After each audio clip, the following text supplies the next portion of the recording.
सज्जनों और देवियों, हमें अपना पता लगाना चाहिए हम कौन हैं। और जहाँ पर बैठे हैं यहाँ मेरा क्या है और कौन है, मुझे दुख क्यों है, दुख से छुटकारा कैसे होगा। इन महत्वपूर्ण प्रश्नों पर विचार करना और विचार करके इसे हल करना। स्वयं तो हल नहीं हो पाता है, जो इसके मर्मज्ञ हैं उनसे संपर्क करना चाहिए। जो आत्मशोधन में लगे हैं, आत्मविश्लेषण में लगे हैं, आत्मचिंतन और आत्मशुद्ध में लगे हैं और आत्मविश्राम के महत्व को समझते और उसमें रमते हैं, उनसे इस विषय को समझने की ज़रूरत है। वैसे आप भी आत्मा हैं, स्वयं। आत्मा का मतलब स्वयं, स्वसत्ता, जो जागृत अवस्था में सबको जानता है, स्वप्न अवस्था में स्वप्न के आभास को जानता है और गाढ़ी नींद में परम शांति को जानता है। वो जानने वाला कौन है? जैसे नींद खुलती है दुनिया का प्रपंच सामने आता है, मन और इंद्रियां जागृत हो जाती हैं। 5 ज्ञान इंद्रियां हैं, आँख, नाक, कान, जीभ, चाम। इन पांचों के द्वार से शब्द, स्पर्श, रूप, रस, गंध का आगमन होता है और मन उसमें सहयोगी होता है और जगत प्रपंच हमारे सामने उपस्थित होता है। उसमें अनुकूलता में ममता होती है, प्रतिकूलता में द्वेष होता है और यही चक्र चलता है और इसी में हमें सुख का आभास और दुख का भोग होता है। सदैव सुख का आभास रहता है, सुख रहता नहीं, आभास रहता है और दुख का भोग होता है। दुनिया में सबसे बड़ा सुख स्त्री पुरुष के संबंध जनित काम भोग को माना है कि ये सबसे बड़ा सुख है। उसका विश्लेषण करो तो सबसे बड़ा दुख वही है। एक आदमी बैठा है शांत चित्त, उसके मन में काम वासना का उद्वेग आ गया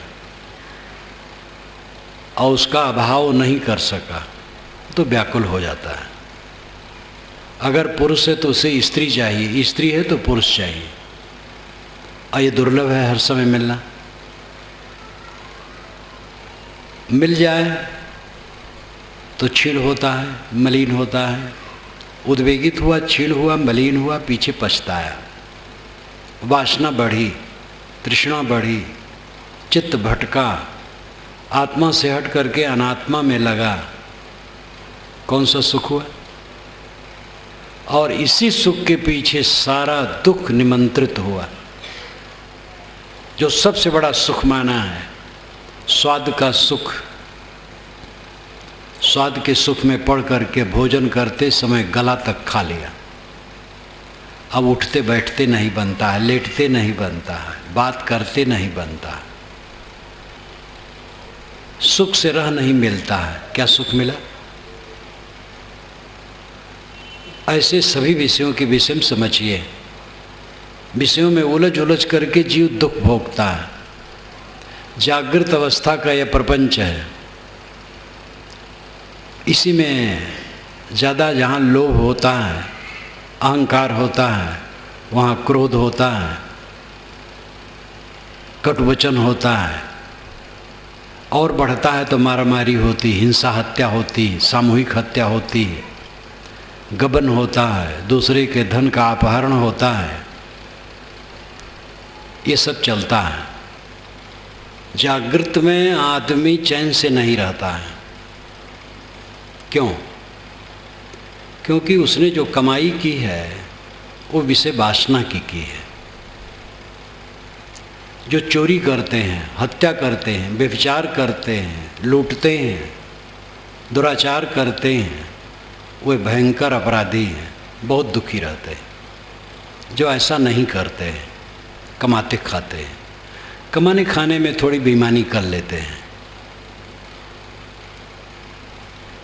उनके जीवन में बहुत ज़्यादा अशांति नहीं रहती है, लेकिन अशांति वहाँ भी है। जो एकदम बेईमानी नहीं करते हैं, मेहनत करते हैं और मेहनत में जो मिलता है उससे गुजर करते हैं, या किसी ने प्रेम से दे दिया उससे गुजर करते हैं, और संयम से रहते हैं, मर्यादा से रहते हैं। उनका बहुत दुख दूर रहता है, लेकिन दुख से पूरा दूर वे भी नहीं रहते, क्योंकि काम, क्रोध, लोभ, मोह, राग, द्वेष ये तो चित्त में है। जो भक्ति साधना करते हैं, संयम से रहते हैं, ज़्यादा संयम से रहते हैं, ब्रह्मचर्य का पालन करते हैं, सद्गुणों को धारण करते हैं, उनके चित्त में दुख बहुत कम हो जाता है, लेकिन बिल्कुल दुख रहित नहीं होते हैं। जब तक देहाभिमान है, जब तक दृश्य का अभाव नहीं है, जब तक वासना त्याग करके आत्मलीन अवस्था में नहीं पहुंचते, तब तक वहाँ भी दुख का सर्वथा अंत नहीं होता है। पुण्यात्मा सुखी रहता है, लेकिन सर्वथा सुखी नहीं रहता है। सर्वथा सुखी वह रहता है, पूर्ण सुखी, जिसके मन से दृश्य का अभाव है। जो कुछ दिखाई देता है इसमें अनुराग नहीं है, लेकिन इसको आप मत समझिए कि मनुष्यों के साथ वो दुर्व्यवहार करता है, वही मनुष्यों के साथ अच्छा व्यवहार करता है। जो दुनिया के ऐश्वर्य में आकर्षित होता है वह बुरा व्यवहार करता है। दुनिया की वस्तुओं में आकर्षित होने वाला पद, प्रतिष्ठा, ऐश्वर्य और भोग का अहंकारी जीव संतुलित नहीं रहता है। उसको पदे पदे अहंकार में उसके ठेस लगती है और उसके मुख से कटुवचन निकलते रहते हैं।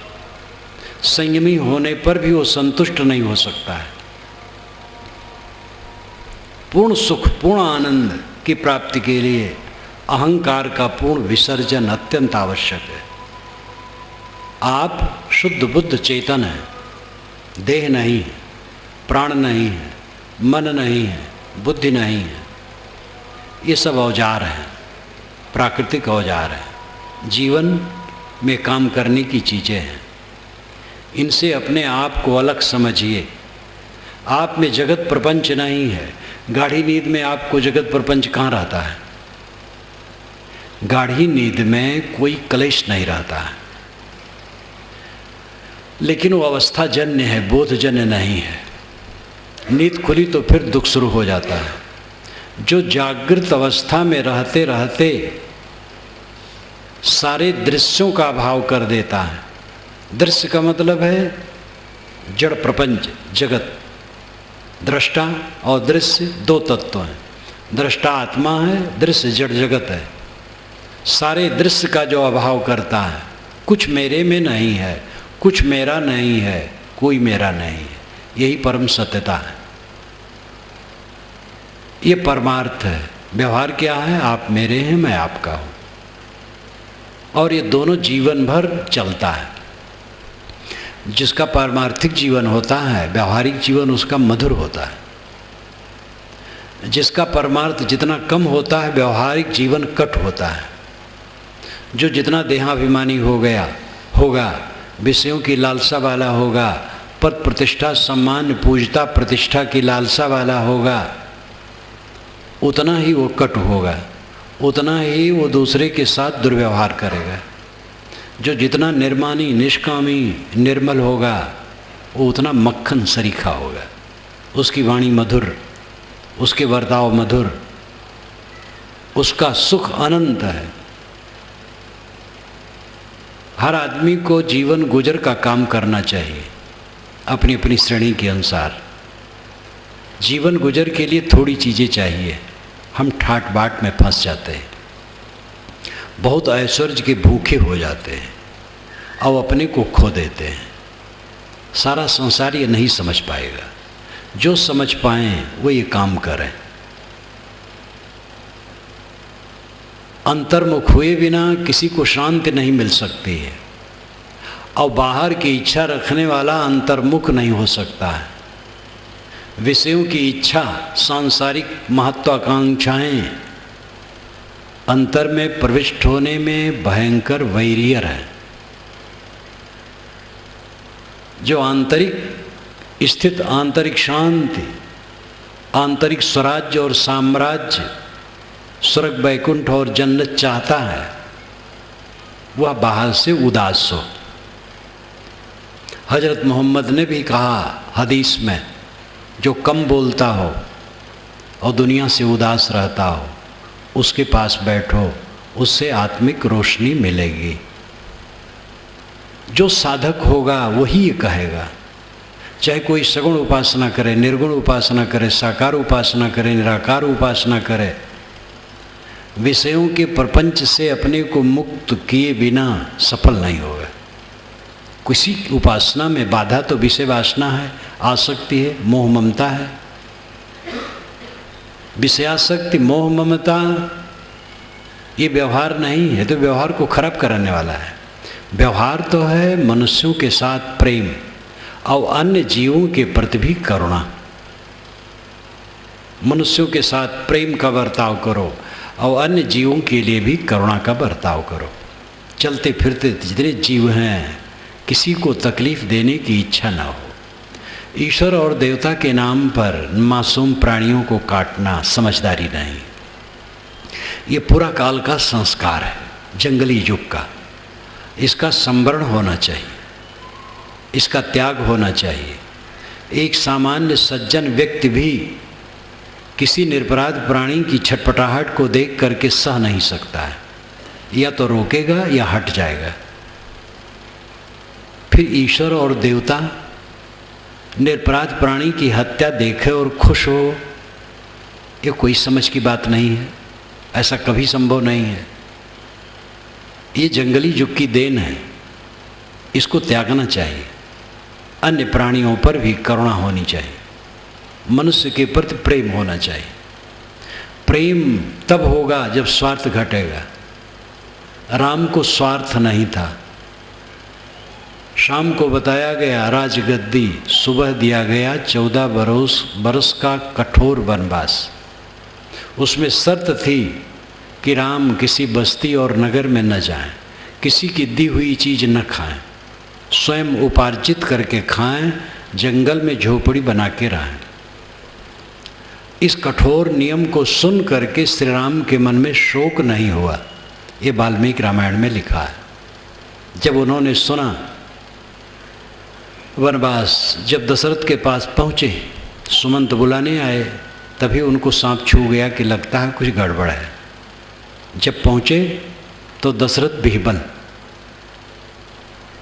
राम ने कहा, पिताजी क्यों नहीं बोलते हैं? क्या मैंने अपराध किया? कई ने कहा, तुमने कोई अपराध नहीं किया, अगर तुम बात को उड़ा ना दो तो मैं कहूँ। ये कठोर वचन उसने कहा। राम ने कहा, माता आप तो कहो, मैं आग में कूद सकता हूँ, पानी में कूद सकता हूँ, ऐसा क्यों कहती हो? उन्होंने कहा, भरत को राज्य मिला है और तुम्हें 14 बरस का वनवास। इसके बाद वाल्मीकि जी लिखते हैं कि राम को शोक नहीं हुआ और भरत के लिए राज छोड़ करके चले गए।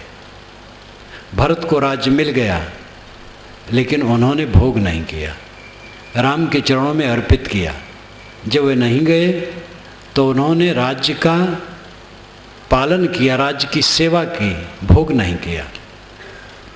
दोनों निष्काम थे, इसलिए दोनों में कोई कटुता नहीं आई, मिठास आई और उच्च आदर्श स्थापित हुआ। कौरव पांडव में इसके विपरीत है। कौरव महाभोगी, पांडव भी अछूते नहीं, दोनों आपस में कट करके मर गए। महाभारत काव्य भ्रातृघाती युद्ध का है, रामायण काव्य भ्रातृत्व का है, भाईचारे का है। ये अलग बात है कि महाभारत में ज्ञान का भंडार है, गीता उसी में है। बहुत ज्ञान की बातें हैं।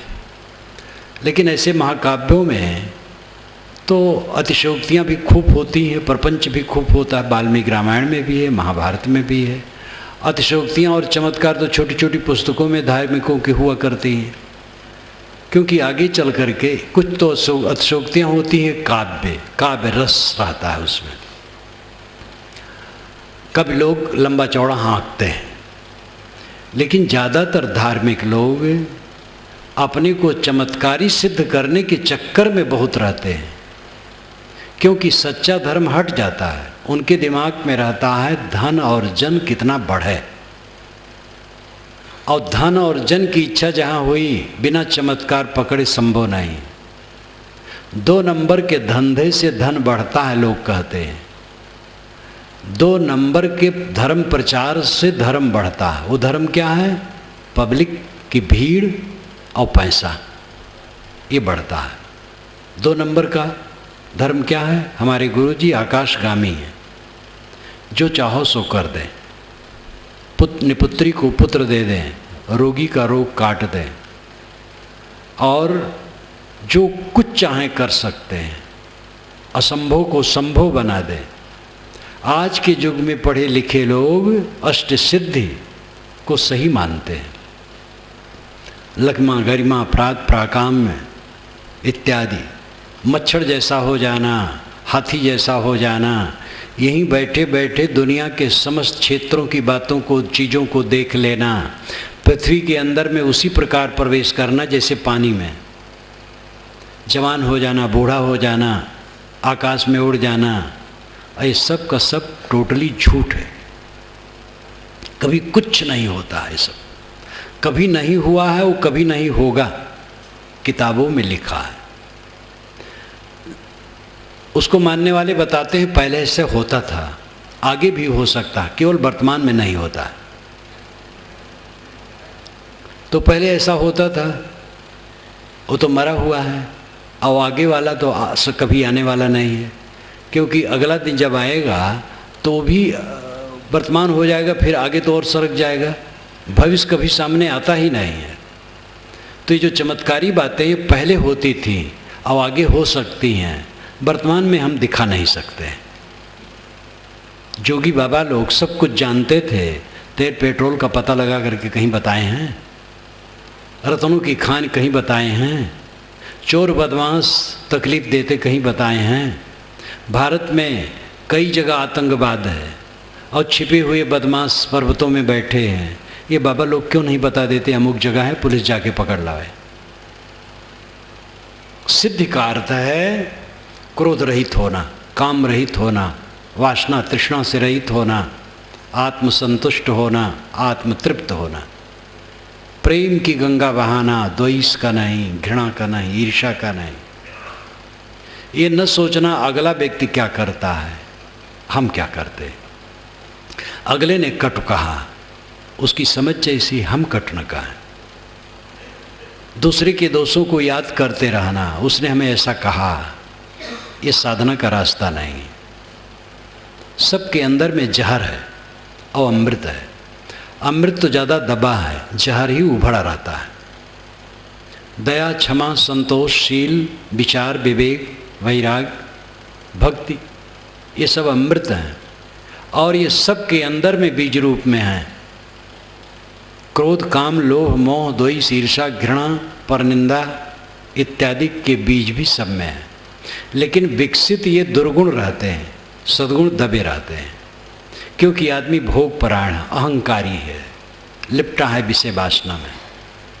उसे स्थूल वस्तुएं ही दिखती हैं, आत्मा का बोध नहीं। इसलिए जहर विकसित रहता है। सबके अंदर से जहर उबलता है, वो स्वयं जलता है जिसमें जहर उबलता है, और जब जहर उबल करके दूसरे पर पड़ता है, जो नहीं सह पाता वो भी जलता है। साधना क्या है? दूसरे के उबले हुए जहर को सह लेना और अपने जहर को मारना। साथी बराती के कटु वचन निकले, सह लो निर्विकार भाव से, अपना कटु वचन न कहो। दूसरे ने अनुदारता का बर्ताव किया, हम उदारता का बर्ताव करें। दूसरे ने हमारा तिरस्कार किया, हम उसका सत्कार करें। सुधार कहाँ से? अपने से। सुख की चीज़, सुविधा की चीज़ हो दूसरे से। कोई चीज़ ऐसी है वो दूसरे को पहले दो, ये शोभा है, लेकिन सुधार करना है अपने से। सास कैसी है ये न सोचे, बहू स्वयं सोचे मैं सुधरूं। सास सोचे कि बहू कैसी है, नहीं, स्वयं सुधरे। इसी प्रकार सब पिता पुत्र, भाई भाई, गुरु शिष्य, गुरु भाई, ये न सोचे अगला ऐसा है, हम कैसे हैं। हम अपने को मीठा बनाएं। अपने जहर को मारना और दूसरे के उबले हुए जहर को सह लेना, यही सच्ची साधना है। इस साधना में जो निपुण हो जाता है वो परम शांति को पाता है। सिद्धि का अर्थ यही है। कोई सिद्ध आज तक मच्छर भुनगा नहीं हो सकता है। ईश्वर जो चाहे सो कर दे, और ईश्वर तो जो पहुंचा है वो जो चाहे सो कर दे। ये दोनों लंबी चौड़ी बातें हैं। ईश्वर जैसा नाजुक पदार्थ उठाना बहुत गलत है। ईश्वर तो जो चाहे सो कर दे, सर्वशक्तिमान है। वो चाहे तो सूरज पर कमल खिला दे और कमल पर सूरज खिला दे। बड़ी अच्छी बात है। ईश्वर से निवेदन करना चाहिए कि सूरज पर कमल न खिलाए और कमल पर सूरज न खिलाए, धरती से दुराचार को समाप्त करवा दे। जो ईश्वर के गुर्गे हैं एक दूसरे से लड़ते हैं, एक दूसरे को नास्तिक और काफिर कहते हैं, एक दूसरे के उपासना स्थल में आग लगाते हैं, एक दूसरे का कत्ल करते हैं। इनको पहले ईश्वर समझा दे, ऐसा काम न करे। ईश्वर के भक्त बने बैठे हैं, घूस लेते हैं, मिलावटबाजी करते हैं। ईश्वर का नाम तो खूब चलता है, गली गली में नौ ने जाओ ऊपर तक ईश्वर की महिमा। और कर्म ऐसे घिनौने हैं जिसका कुछ ठिकाना नहीं। तो जो ईश्वर के भक्त हैं पहले उनकी अकल को ईश्वर ठीक कर दे, फिर सबकी ठीक कर दे, इतने चाहिए। सूरज पर कमल और कमल पर सूरज न खिलाए। ईश्वर की अति महिमा ने कर्म सिद्धांत को ठंडा कर दिया है। हमें ऐसे ईश्वर की आवश्यकता है जो सर्वत्र हो, सर्वज्ञ हो और सर्वशक्तिमान हो, हर जगह हो, क्योंकि सर्वत्र है और सर्वशक्तिमान है, जो चाहे सो कर दे, लेकिन वो बुरा नहीं करता है, और सर्वज्ञ हो, सब कुछ जाने। ये हमारी आवश्यकता है। इसी आवश्यकता के नाते हमने ऐसी कल्पना की है, लेकिन ये कल्पना सार्थक नहीं है। कोई ऐसी शक्ति सब जगह सर्वज्ञ सर्वशक्तिमान नहीं है जो इन बदमाशों को ठीक कर सके। वस्तुतः सब जगह नियम है, नियम ईश्वर है। कहीं भी आप जा कर के उससे बच नहीं सकते हैं। वो आपके ऊपर ज़बरदस्ती कुछ नहीं करेगा, लेकिन जब आप करेंगे तो कंप्यूटर की तरह आपके सामने उपस्थित कर देगा। कंप्यूटर तो बिगड़ जाएगा, नियम बिगड़ता नहीं है। कहीं भी करो, चाहे आपका नाम भगवान ही हो, गलत करोगे तो दुख पाओगे। नियम पक्का है, सर्वत्र नियम व्याप्त है। इसको वेद में ऋत कहा गया। ऋतस्य तंतुम विततम, ऋत के तंतु सर्वत्र परिपूर्ण है। नियम ईश्वर है जो स्वयंभू है, सदा से है। उस नियम को पहचानें, नियम से चलें। ईश्वर का एक जोरदार ईश्वर बना करके पहले हम भावुक बन जाते हैं और फिर वहाँ तक हम पहुँच जाते हैं, ईश्वर तक। ईश्वर सिद्ध हो गया, अब हम जो चाहे सो करें। हम अगर ऐसा नहीं कहते तो हमारे चेले कहते हैं। एक गांव के बाहर एक कुटी में संत थे, तो वहाँ हल्ला था कि महाराज जी रात में आकाश में उड़ते हैं। गांव वाले आधी रात को आए कि आज देखें कैसे उड़ते हैं। आधी रात के बाद गुरुजी निकले पेशाब के लिए, तो लोग खुशफुसाने लगे, देखो गुरुजी निकले, अभी उड़ेंगे, देखना, ध्यान रखना। गुरुजी को आहट आई, भाई कौन है? महाराज आपके गांव वाले। क्या देखने आए हो? महाराज आप उड़ते हैं सुनता हूँ, तो देखने आए कैसे उड़ते हैं। बेटा मैं उड़ता नहीं हूँ, चेले उड़ाते हैं। हर मत के चेले उड़ाते हैं। चमत्कार जितना है किसी के नाम से जुड़ा हो धरती तल पर, सब का सब झूठ है। दीवार पर बैठे थे महात्मा, दीवार से कहे चल, चल पड़ी दीवार। चौकी पर बैठे थे, चौकी चल गई। बैल से वेद मंत्र बोला दिए। 4 किलो चावल में भात बना, 1000 लोग खाए, 1 हंडा भात बच गया। कोढ़ी को छुए वो सुवर्णमय हो गया। अंधे पर दृष्टि डाले वो आँख वाला हो गया। एक मंदिर में तो मैं गया था, गुजरात में था, तो नर्मदा बांध पर ले गए लोग। वहाँ पर देखा भाला सबका, बहुत से लोग थे, लौटे। वही नर्मदा के किनारे एक मंदिर था, तो कहे भाई पुराना मंदिर है, देख लो। बैठे, सब आए, उसके प्रांगण में बैठ गए, उसके सभागार में गए। देख करके बड़ी निराशा हुई।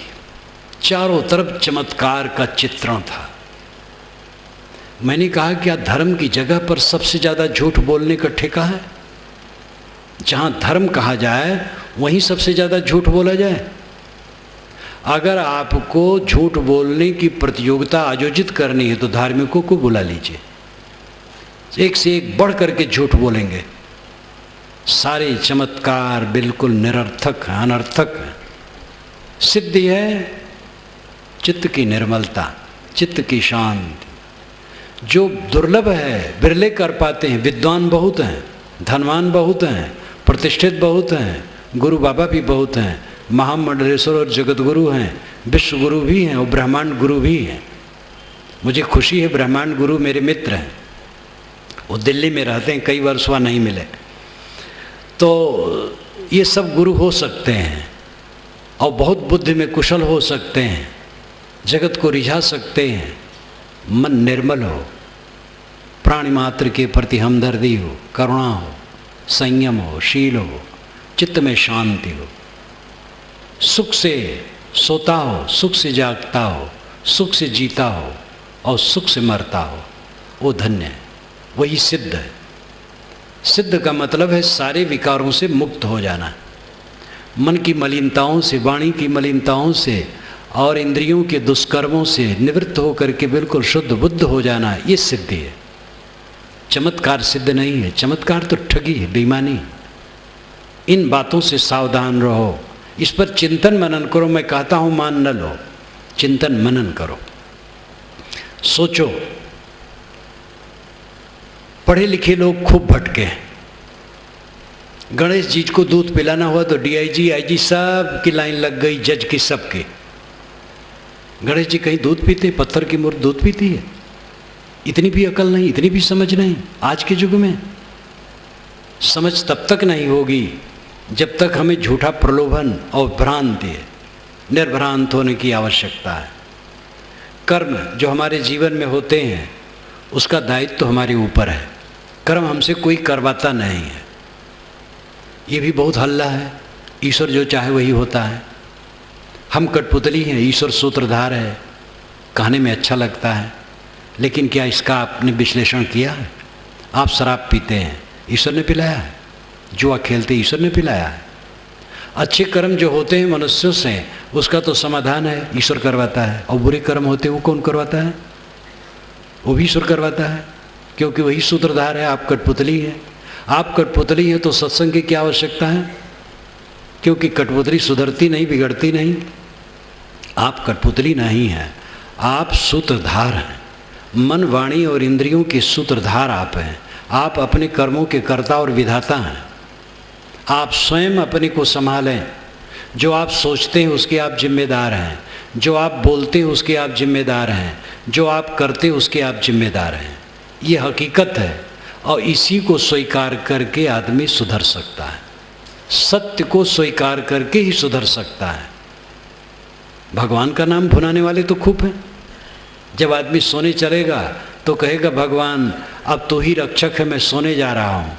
और दीवार के पीछे नकब काटने वाला चोर कहता भगवान मैं शुरू करता हूँ नकब काटना और लाभ दिलाना। हर जगह भगवान का नाम लिया जाता है। भगवान तो एक ऐसा पर्दा डाल लिया जाता है, खूब ठगो, महात्मा बन जाओ, धर्मात्मा बन जाओ, भगवान के भगत बन जाओ, कोई शुद्ध वेश बना लो, उसके आड़ में कुछ भी करो। ये पाप दुराचार चल रहा है। असली भगवान उसने समझा जो प्राणी को भगवान समझता है, किसी को तकलीफ देने की चेष्टा नहीं करता है और अपने विवेक के साक्षित्व में जीवन के सारे कर्म को उजागर करता है, शुद्ध करता है, निर्मल करता है। अपने को पहचाने आप कौन है। आप देह नहीं है, प्राण नहीं है, मन नहीं है, बुद्धि नहीं है। आप ये कूड़ा कचरा, हड्डी का पुंज, टट्टी पेशाब की पोटली, रोगों का घर, उद्वेगों का घर, काम क्रोध दुर्गुणों का घर, ये कुछ कूड़ा कचरा शरीर आप नहीं है। आप शुद्ध बुद्ध निर्मल चेतन है, आत्मा, उसी को रूह, उसी को सोल, उसी को ब्रह्म परमात्मा, कुछ भी कह लो। वो आप ऐसे निर्मल तत्व हैं। उस निर्मल तत्व को समझें। मानव शरीर साधन धाम है, यही कुछ किया जा सकता है। इसको भोग में समाप्त न करें, योग में लगाएं। सभी पूरा योग में तो नहीं लग सकते, जो पूरा योग में लग जाए धन्य है। बाकी भोग की गली में जा कर के भटक करके तब तो लगना चाहिए। क्यों विवाह किए? दैहिक आकर्षण था, दैहिक आकर्षण को देख लिए तो अब तो जगो। एक बार ठगावे 52 वीर कहावे और बार बार ठगावे गप्पू नाथ कहावे। जीवन भर गप्पू नाथ बने रहोगे? संभालो अपने को। अपने दोषों को जो गुरु न मान ले वो कैसे सुधरेगा? हमारा अपना दोष गुरु बन जाना चाहिए, दोष को नहीं दोहराना चाहिए। अपने को संभालो। इंद्रियों के विषयों में लगे लगे जीवन निस्तेज हो जाता है, विवेकहीन जीवन हो जाता है, दुख से भर जाता है। दुनिया में सुख का केवल आभास है और दुख का भोग है, और उसका एक ही रास्ता है कि आदमी इंद्रियों और मन के आकर्षण से ऊपर उठे। जीवन गुजर के लिए सामान्य साधारण सादा कम वस्तुओं का प्रयोग करे, दूसरे के हक को न मारे, जहाँ रहे परिश्रमी रहे और अपने आप पर सदैव नियंत्रण रखे, अपने आप को साधे। ये बाजार मिला है, ये बाजार स्थिर नहीं है। बचपन से आज तक हमारे कितने संबंधी मिले, एक एक का परिचय हुआ और परिचय विस्मृत के गर्त में डूबता चला गया। जब मैंने आंखें खोली होंगी तब माँ को देखा होगा और बराबर माँ को देखते देखते माँ का परिचय हुआ होगा। माँ ने ही पिता का परिचय कराया होगा और कराया होगा। फिर न मालूम कितने परिचय हुए और सब परिचय गायब हो गए, नए नए परिचय बढ़ते चले गए। और जितने परिचय होते हैं सब खोते चले जाते हैं, सब विस्मृत के गर्त में डूबते चले जाते हैं और सांस टूटते ही सारी दुनिया हमारे लिए गायब। ये नज़रों नज़र है। किसी के साथ क्या है? 100 बरस पुरानी चीज़ें किसके यहाँ हैं? भोपाल जैसे नगरी में 100 बरस पुराने मकान कोई कोई होंगे। सब रेत है चारों तरफ, रेत रेत, केवल रेत। देह रेत है, मकान रेत है, कपड़े रेत हैं, रुपए पैसे रेत हैं, सब कुछ रेत और धूल है। यही धूल बन जाता है, बिगड़ जाता है, बन जाता है, बिगड़ जाता है। मृग मरीचिका की तरह, पानी के बुलबुले की तरह प्रतीत होता रहता है। इनमें रखा क्या है? यह दृष्टि जिसकी रहती वो पाप नहीं करता है, वो दुर्व्यवहार किसी के साथ नहीं करता है, वो ठगी नहीं करता है, किसी को तकलीफ नहीं देता है। सभी बनने वाली वस्तुएं बिगड़ जाने वाली हैं। जो नहीं बनता नहीं बिगड़ता वो स्वयंभू आत्मा है, आपका अस्तित्व है। आप अपने अस्तित्व पर ध्यान दीजिए, अपने अस्तित्व को संभालिए, अपने आचार विचार को संभालिए, अपने कर्मों को संभालिए। अंदर में इतने ठोस बन जाइए कि कोई विचलन न हो। बाढ़ आई, बड़े जोर से बाढ़ आई और आपने पर्वत पर एक मकान बनवा लिया है, पर्वत पर चढ़ गए, बाढ़ कुछ नहीं कर सकती। जीवन में चारों तरफ से बाढ़ बाढ़ है। साथ के लोगों के विचित्र स्वभाव हैं। एक जगह की बात नहीं, पूरी दुनिया की बात है। परिवार में, समाज में सबके स्वभाव विचित्र हैं, भिन्न भिन्न लक्षण वाले हैं। सबका अपना अपना अहंकार है, सबके अपने अपने गुण दोष हैं, सबकी अपनी प्रकृति और स्वभाव है, रुचियां हैं, संस्कार हैं, योग्यताएं हैं। ऐसी विभिन्नता भरी दुनिया में रहने वाला बाढ़ से चारों तरफ से ग्रसित है। अपनी मन इंद्रियां विकारी हैं, अपने भास अध्यास अनेक विकार भरे हुए हैं, अपनी तमाम कमजोरियां हैं, शरीर कणों का जोड़ है जो हर समय बिगड़ता है। चारों तरफ तो बाढ़ है, रोग है, व्याधि है, अपमान है, निंदा है, घाटा है, मुनाफा है, हानि है, लाभ है। इस द्वंद्व के बाढ़ में सब जीव ग्रसित हैं। एक ऊंचे पर्वत पर अभेद्य किला बनाओ जिसमें ये बाढ़ से प्रभावित न हो सके, ये बाढ़ प्रभाव न डाल सके। वो विवेक की किला है। विवेक के किला में जो स्थित हो जाता है उसका कभी कुछ नहीं बिगड़ता है। ब्रह्म वरम ममांतरम, एक दिन मैंने कहा था, वेद में अस्त्र शस्त्र का वर्णन जहाँ है बहुत लंबा वर्णन है, अंत में ऋषि ने कहा ब्रह्म वरम ममांतरम, ममंतरम मेरे भीतर ब्रह्म वर्म है। आत्मसुचिता, आत्मज्ञान, वर्म कवच है। वर्म कहते कवच को। भीतर का कवच क्या है? ब्रह्म। ब्रह्म का मतलब है आत्मा, परमात्मा, सुचिता, पवित्रता, आपका अस्तित्व। आप अपने अस्तित्व के अलावा ब्रह्म खोजेंगे, जीवन भर भटकते रहेंगे, कहीं कोई मिलेगा नहीं। खोजने से जो मिलता है वो ब्रह्म होता है, परमात्मा होता है। खोजने से जो मिलता है वो विषय होता है। खोज करके आपके खोजने के साधन क्या हैं? आँख, नाक, कान, जीभ, चाम और मन। ये इच्छा के अलावा कुछ नहीं है। और इच्छा से जो पाएंगे वो विषय वासना है, प्रपंच है। बाहर से जो कुछ आदान होगा, आएगा, मिलेगा, वो प्रपंच होगा। बाहर के प्रपंच को छोड़ दिए, स्वयं शेष रह गए, वो शुद्ध बुद्ध ब्रह्म है। उसका कुछ नाम रखो। आपका अस्तित्व निर्मल है, उस निर्मलता को पहचानें। जीवन में विचार पूर्वक जिएं, खान पान में संयम करें, गलत चीज़ न खाएं। आपके भोजन में किसी की हत्या नहीं होनी चाहिए। मांस जैसी गंदी चीज़ खाना मनुष्य के लिए बहुत असभ्य है और हिंसाप्रद है। शराब पीना बुद्धि भ्रष्ट करने वाली चीज़, तम्बाकू, गुड़ाखू, जर्दा और न मालूम क्या क्या चल पड़ा है। आजकल तो इतना चल पड़ा है, इतने तंबाकू के प्रकार बन गए हैं, विनाश के साधन। ये संसार कितना विचित्र है। बड़े बड़े उद्योग लगे हैं शराब बनने के लिए, तंबाकू के बनने के लिए। कैसी मतिभ्रष्ट है व्यापारियों की, सरकार की और समाज की। ऐसी चीज़ों के उत्पादन की क्या आवश्यकता है जिससे सबका विनाश हो? इसमें उन्नत मान बैठे हैं। पूरी दुनिया को आप नहीं रोक सकते, अपने को रोकिए, अपने को संभालिए। नशा की चीज़ों से बचिए, पर स्त्री पर पुरुष से बचिए और संयम से रहिए। स्त्री मात्र को चाहिए पर पुरुष का स्पर्श कभी न करें, और पुरुष मात्र को चाहिए पर स्त्री का स्पर्श कभी न करें। साधिका को चाहिए कि किसी पुरुष का स्पर्श न करे, साधु गुरु का भी स्पर्श न करे। स्त्री को चाहिए, चाहे वो साधिका हो चाहे सामान्य स्त्री हो, साधु गुरु के चरण न छुए, अलग से दंड प्रणाम। पुरुष का स्पर्श मात्र वर्जित होना चाहिए स्त्री के लिए, पर पुरुष के लिए। और साधिका है तो पुरुष मात्र का वर्जन होना चाहिए, साधु है तो स्त्री मात्र का वर्जन होना चाहिए स्पर्श से। ये सब मर्यादाएं हैं। पुरुष किसी के घर जाए, वहाँ स्त्रियां हो तो उसके घर में न बैठे, और स्त्री किसी के घर जाए वहाँ पुरुष हो तो वहाँ न बैठे। स्त्रियां जो आजकल अर्धनंगी हो गई हैं, अपने देह को खोल करके दिखाने की चेष्टा बहुत है। उनको सोचना चाहिए उसमें लाभ क्या है। गांधी जी ने 2 लड़कियों को कहा, उनके जोड़ा में फूल माला बंधी थी, तो गांधी जी ने कहा ये फूल माला को तुम देखती हो? कहे मैं तो नहीं देखती हूँ।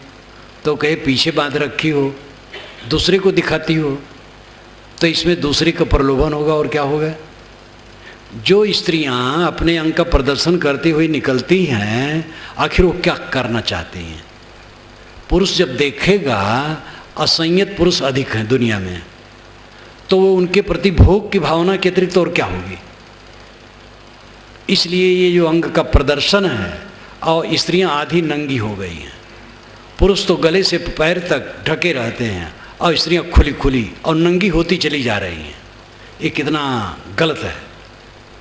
संभालना चाहिए अपने को, अंग ढक करके रखो, मर्यादा से रहो, अपने आभूषणों को दिखाने के चक्कर में न पड़ो। एक महतीन तो बड़ी अहंकारी, महतीन गाँव में अवध की तरफ धनी मानी गृहस्थ जो होते हैं महतो कहलाते हैं। ब्राह्मण लोगों महतो नहीं कहते हैं, और हैं कुर्मी हैं, मौर्य हैं, और लोगों महतो कहलाते हैं। और उनकी पत्नी को महतीन, महतीन बड़ी अहंकारी। उनके कई बच्चे, अच्छे अच्छे बैल, पति स्वस्थ, अपना स्वस्थ, पैसा खूब, मकान, खेती अच्छी होती थी, बड़ी अहंकारी। जिसके घर जाएं किसी को पसंद न आए। उन्होंने सोने की पहुंची बनवाई, पहुंची हाथ में खूब कीमती पहुंची बनवा करके पहनी, कई घरों में जा कर के घूमी और कपड़ा उसकाती रहें, लोगों की देखें। कोई भी उनकी प्रशंसा किसी ने नहीं की। उनके अहंकार के कारण उनको बड़ा क्रोध हुआ कि ये सब ईर्ष्यालु हैं, किसी के सुख को देख करके जलते हैं। दरवाजे पर एक बंगला था हवादार फूस का, उन्होंने रात में उसमें आग लगा दिया। तो गांव वाले आए दौड़े दौड़े बुझाने के लिए। तो महतीन साड़ी हटा हटा के कहें भैया यहाँ पानी डालो, यहाँ पानी डालो, जिससे कि पहुंची लोग देखें। तो गांव वाले एक ने कहा, महतीन ये कब पहुंची तुम बनवाई? अरे कहीं यही कोई पूछा होता तो मैं आग क्यों लगाती इसमें। इतना प्रदर्शन का मोह, अंग प्रदर्शन जो स्त्रियों की चेष्टा है, ये दुर्बुद्धि की सेवा कुछ नहीं है। अपने को नीचे गिराना कोई फायदा नहीं, अंग ढाक करके चले। वेद के ऋषियों ने ऐसा कहा, हजरत मोहम्मद ने ऐसा कहा, बाइबिल में ऐसा है, हर जगह इसके विषय में बात की गई है। लेकिन आज की हवा ऐसी चली है कि जो बहुत दुर्गंधपूर्ण है। पर स्त्री पर पुरुष से परहेज, और भी संयम से रहने के लिए जितना बन सके आगे बढ़ो। कुल मिलाकर के अभेद्य किला अपने लिए बनाओ, विवेक का किला। किसी दुख से प्रभावित न होना जीवन की ऊंचाई है। हमारे साथ के लोग, दूर के लोग कट कह दिए। जिनको चाहिए था मेरी पूजा करना, उन्होंने गाली दी। कोई हर्ज नहीं, उनकी समझ वैसी हो गई। जब समझ ठीक होगी तो ऐसा नहीं करेंगे। और उसको अपने चित्त पर न रखना कि इन्होंने ऐसा कहा था। ऐसा साहस बनाओ, ऐसा धैर्यवान बनो, कुछ रहेगा नहीं। बचपन से आज तक मैंने देखा, जितने दृश्य मिले खो गए। अनेक सभाओं में जाना हुआ, बचपन से सभाओं में जाने का अवसर पड़ता था, और आज तक कितनी सभाओं में गया, कितने मेले ठेले में गया, कितने लोगों में गया, वो सब कोई नहीं है। देखो आज यहाँ पर गांधी भवन में हम प्रवचन में बैठे हैं, कल और है, परसों नहीं रहेगा। और इसी प्रकार सब खो जाता है, किसी का कुछ रहता नहीं है। ऐसी खो जाने वाली चीज़ों के लिए मोह करना, बैर करना, घृणा करना, द्वेष करना सबसे बड़ी वीरता है कि किसी स्थिति में चित्त में विचलन न हो। चाहे स्वजन, चाहे परिजन, चाहे निकट के लोग, चाहे दूर के लोग हमारे लिए उपेक्षा और तिरस्कार किए हों, हमारा नुकसान हुआ हो, शरीर में रोग आया हो, और भी कुछ हुआ हो, किसी में विचलन नहीं होना चाहिए। धैर्य सबसे बड़ी औषध है, और कुछ रहने वाला नहीं है, सब चला जाएगा। विवेकवान बनो। चारों तरफ हम बंधे हुए हैं, इन बंधनों को हमें ही तोड़ना, हमने ही बंधन बनाया है। कर्म हमसे होता है, हम जैसे सोचते वैसे करते हैं, जैसे सोचते वैसे बोलते हैं, जैसे सोचते हैं वैसे इंद्रियों का बर्ताव करते हैं। इसलिए सोचने की जिम्मेदारी हमारी है, बोलने की जिम्मेदारी हमारी है, करने की जिम्मेदारी हमारी है। इस वास्तविकता को समझें, इसलिए ठीक सोचें, ठीक बोलें, ठीक करें। अगर गलत करेंगे कोई भगवान आपको बचाने वाला नहीं है। इसके लिए आप स्वयं देख लीजिए कि आप भोजन ज़्यादा कीजिए और भगवान का नाम लीजिए, पचता है कि नहीं। कोई भगवान ही ज़्यादा खाएगा तो उसको भी नहीं पचेगा। भगवान का भगवान नियम है, और उस नियम का उल्लंघन हो रहा है, भगवान शब्द का हवा उड़ाया जा रहा है, उसके पीछे परहेजगारी, संयम, कर्म सिद्धांत सब लुप्त किया जा रहा है। क्योंकि भगवान का पर्दा डाल करके ठगने का काम बड़ा सरल होता है। भगवान तक हम पहुंच गए, भगवान चमत्कारी, हम भी चमत्कारी हो गए, और चाहे जैसा पाप कर्म करें। धर्म ग्रंथों में यहाँ तक लिख डाला गया कि ये मंत्र जपो सब पाप कट जाएगा। रात भर का पाप सुबह के जप से कटता है, और दिन भर का पाप शाम के जप से कटता है। अमुक नदी में नहाने से पाप कटता है, अमुक नदी के दर्शन करने से पाप कटता है। नर्मदा के तो देखने से सब पाप कट जाता है। पाप कट जाने का लक्षण होता है उसके अंदर में राग द्वेष न रहे। गंगा में कोई स्नान किया और निकल करके आया, अब उसमें क्रोध नहीं है, काम नहीं है, लोभ नहीं है, मोह नहीं है, ईर्ष्या नहीं है, द्वेष नहीं है, प्रसन्नताप नहीं, हिंसा नहीं है, तम्बाकू खाता तो भी छूट गया, वो नहीं खा सकता है, तब माना जाएगा गंगा में नहाने से मोक्ष हो जाता है। गंगा में नहाए, कपड़ा पहने, फिर तुरंत तम्बाकू रगड़ना शुरू किए, तम्बाकू तक नहीं छूटा, कैसे गंगा पाप धो देगी? धर्म के नाम पर इतना हवा है, इतना जंजाल है कि वो अधर्म है। इस पर विश्लेषण करो, निर्भय होकर के विचार करो, कायर कुचर मत बनो। नास्तिक तो आप हर प्रकार से कहे जाओगे, चाहे जितना तैयारी करो अच्छे रास्ते में चलने के लिए, नास्तिक आप कहे जाओगे। 3 नमाजी नमाज पढ़ते थे, नमाज पढ़ते पढ़ते एक बोल दिया, दूसरे ने कहा यार नमाज पढ़ते बोला नहीं जाता है, तीसरे ने कहा तुम भी तो बोल दिए, तो चौथा अलग बैठा, कहा महाशय आप भी तो बोल दिए, तो हम आपको कहे आप हमें कहे, हम आपको नास्तिक कहते आप हमें नास्तिक और काफिर कहते हैं, सब मिला करके सब नास्तिक काफिर हो जाते हैं। इसलिए नास्तिक और काफिर शब्द से डरो मत, निर्णयी बनो, विवेकी बनो, विचारक बनो, चिंतक बनो। सारा धर्म कर्म भगवान भवानी का अर्थ होता है जीवन की पवित्रता, और जीवन पवित्र नहीं तो भगवान शब्द कहने से क्या होगा, ईश्वर शब्द कहने से क्या होगा, महात्मा और परमात्मा शब्द कहने से क्या होगा? कितने महात्मा नामधारी घूमते हैं, उनसे अच्छे गृहस्थ हैं जो सदाचार से चलते हैं, और महात्मा का पाखंड बना करके उस समाज को धोखा देते हैं। उपासना स्थल में कुटिलता का काम किया जा रहा है, उपासना स्थल क्या करेगा? तो इसलिए जीवन की पवित्रता पर, कर्म के सिद्धांत पर मनुष्य को स्थिर होना चाहिए। जो कुछ हमारे जीवन में घट रहा है हमारे कर्मों का परिणाम है, और जो कुछ आज हम करते आज और आगे मिलना पक्का है, इसमें कोई सहायता नहीं कर सकता है। संत गुरजन भी केवल राय दे सकते हैं, बात बता सकते हैं, मुक्ति गुरु नहीं देते हैं। बड़ी महिमा गाई जाती है शक्तिपात की, गुरु चाहे तो शक्तिपात कर दें। स्वामी रामकृष्ण परमहंस ने विवेकानंद स्वामी पर शक्तिपात कर दिया, तो और जो शिष्य थे उन पर क्यों नहीं किया? ऐसा पक्षपात क्यों? विवेकानंद स्वामी में योग्यता थी, आगे बढ़ गए गुरु का उपदेश पा करके। शक्तिपात बिल्कुल बेकार की बात है। अब आजकल शक्तिपात कुंडलनी जागृत, कुंडलनी कहीं देह में नहीं होती है। जिस कुंडलनी का बड़ा हवा है वो कुंडलनी कहीं नहीं है। जब एक कुंडलनी वाले वर्णन करने लगे वकील, वहाँ के हाई कोर्ट और सुप्रीम कोर्ट के वकील मेरी सभा में कई बार आए, तो मैंने कहा भैया कुंडलनी कहीं नहीं है, तो हंसने लगे, कहे मैं तो क्रिमिनल वकील हूँ, कई बार पोस्टमार्टम देखने जाता हूँ, आप सच कहते हैं कहीं कुंडलनी नहीं। कुंडलनी का हवा बहुत जगह देंगे। कुंडलनी है ग्रंथ, कॉम्प्लेक्सेस, मन की गांठें, राग द्वेष ईर्ष्या मोह, इसको काटो, ये विचार से कटेगा। कुंडलनी वो हठ योग करने से कुंडलनी जग जाएगी, तो 7वें आकाश में पहुंच जाओगे, तो आकाश में उड़ने लग जाओगे। ऐसी लंबी चौड़ी निरर्थक बातें करके आदमी स्वयं भटकते और साधकों को भटकाते हैं। मानसिक ग्रंथ, मानसिक विकार, ईर्ष्या द्वेष मोह ममता, ये सब कुंडलनी है, ग्रंथि है, कॉम्प्लेक्सेस है। ये विवेक विचार से और साधना से मिटने वाले हैं। इस पर विचार करने की आवश्यकता है।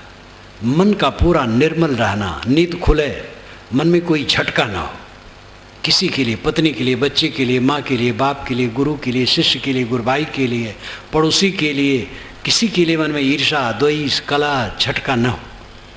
दिन भर प्रेम से जिए, मीठी बात करें, मीठा व्यवहार करें सबके साथ, और शाम को फिर जब निकलें आराम से सो जाएं, सुख से सोएं, सुख से जागें, सुख से जिएं और सुख से फिर मरें। जो सुख से जिएगा वो सुख से मरेगा। सुख से जीने का अर्थ लगाते हैं बड़ी बिल्डिंग हो, कार हो, धन हो, बहुत अनुगामी हो तो सुख से जीता है। ये दिखावा है। उसमें भी रह करके सुख से जिया जा सकता है। किसी के पास ये सब चीज़ें हैं, अगर उसने अपने मन को पवित्र किया तो भी सुख से जिएगा। झोपड़ी में रहने वाला भी सुख से जी सकता है। ये बाहर की चीज़ों को ले करके उसमें फ़र्क पड़ने वाला नहीं है। महल में, झोपड़ी में कहीं कोई हो जिसने अपने को साधा, अपनी आत्मा को पहचाना, आत्मा को शोधा, आत्मा को परिष्कृत किया, निर्मल किया, वो कहीं भी आनंद कंद रहेगा। और ये काम न करने वाला दुनिया का ऐश्वर्य और पद प्रतिष्ठा बटोर करके भी क्लांत, पीड़ित, रो रो के मरेगा।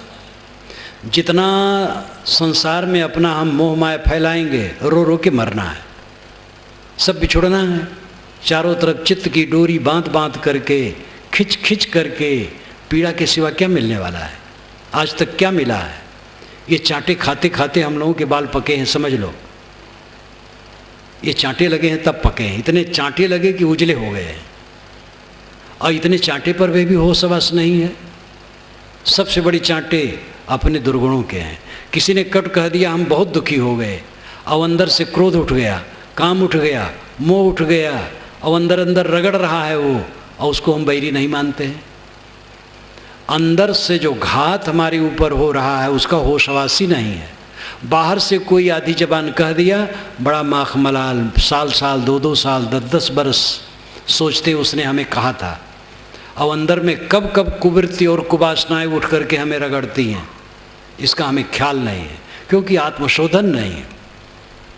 एक तो धर्म के प्रति रुचि ही लोग नहीं रखते हैं। कितने लोग नमाज पढ़ते, कितने लोग पूजा करते, कितने लोग संध्योपासना करते, कितने लोग ध्यान करते हैं, कितने लोग प्रार्थना करते हैं? बहुत कम लोग। और उसमें करने वाले भी बेचारे औपचारिक ज़्यादा, लेकिन वो कुछ तो करते। मैं तो खुश होता हूँ। मैं किसी को नमाज पढ़ते देखता हूँ, खुश होता हूँ। किसी को शिवलिंगे पर पानी डालते देखता हूँ, खुश होता है। कुछ नहीं की अपेक्षा कुछ तो करता है। वैसे शिव का स्वरूप बड़ा सुंदर है। मांडूक्य उपनिषद में आता है, नान्तः प्रज्ञम न बहिष्प्रज्ञम न उभयतः प्रज्ञम न प्रज्ञम न प्रज्ञम न प्रज्ञान घनम अव्यवहार मग्राहम लक्षणम अचिंतमपदेश में एकात्म प्रत्ययसारम प्रपंचोपशमम शांतम शिवम अद्वैतम चतुर्थम मन्यन्ते सा आत्मा स विज्ञा।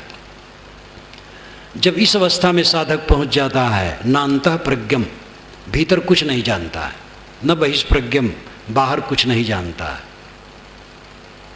न प्रज्ञान घनम, न वो प्रज्ञान घन होता है, न प्रज्ञम न प्रज्ञम, न वो प्रज्ञ होता है, न अप्रज्ञ होता है, न जानता है, न नहीं जानता है।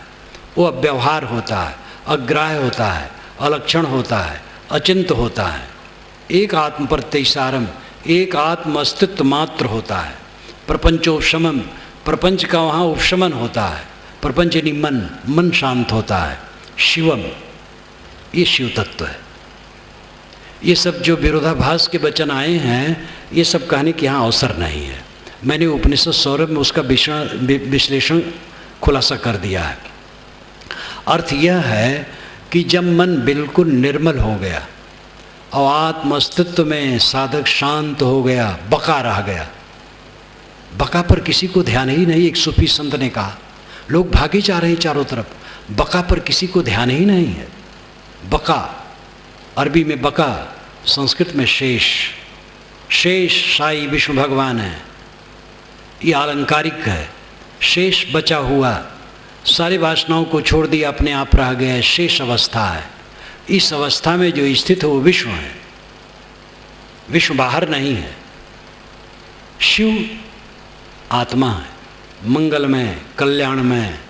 दुर्भाग्य है शिव को लोग धतूरा चढ़ाते हैं, गांजा चढ़ाते हैं। एक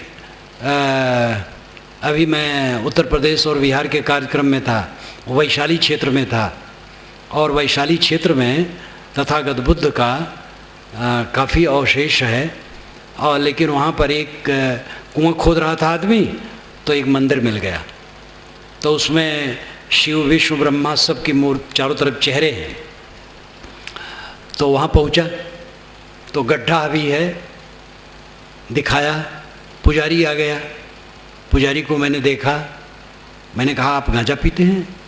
कहा हाँ गांजा पीता हूँ, यहाँ तो गांजा एकदम खूब लगता है। मैंने कहा तो ये पवित्र स्थल कैसे हुआ? और कोई उत्तर नहीं दे पाया।